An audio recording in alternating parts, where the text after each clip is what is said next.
وقال لي أما أي متك يسمر والبا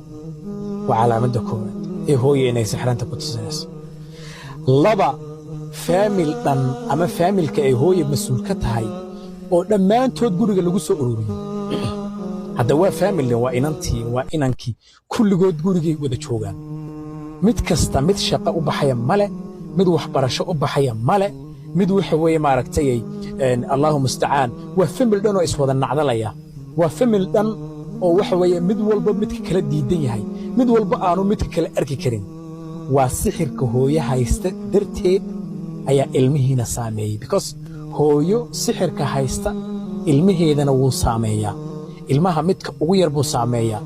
ama wuxuu saameeyaa midka ay caruurta ugu jeceshahay ama waxa uu saameeyaa midka ay fooshiisa iyo dhalmadiisa ku dhibaatootay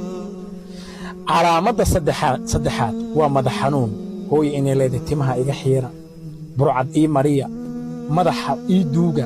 madaxa saliid iigu shuba hooyo madaxu inuu ka go'ayo waa calaamadda saddexaad aad ku garanaysid hooyo inay sixran tahay calaamadda afraad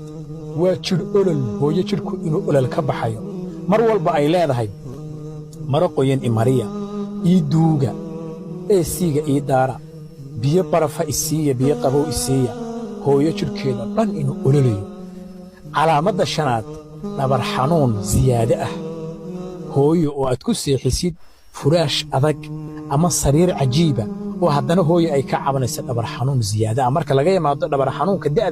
da'du keeno ama xanuunno kale oo dhabarka dhibaatooyin ka soo gaadhay marka laga yimaado inay dhabar xanuunkaas waa calaamadda afraad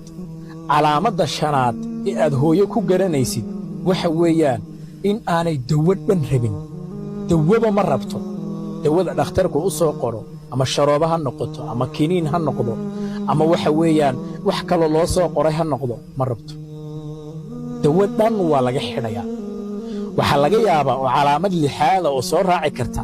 in hooyo 5 xanuun hal mar dhakhtar ku sheego waa 5 xanuun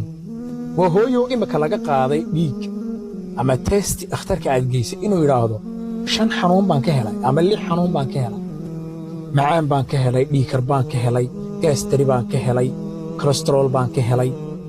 waxaan ka helay maaragtay maxay dhahdaa infection baan ka helay waxaan ka helay xasaasiyad hooyo oo hal mar lagu sheego xanuun 7 xanuun isla hal mar calaamadahaas iyo calaamado kale waliba aan soo wadno sheegi doono waa calaamadaha lagu garto hooyo inuu sixir hayo waxaan kula dardaarmayaa ubadka war hooyo waa waxa weeyaan jannadii baa ku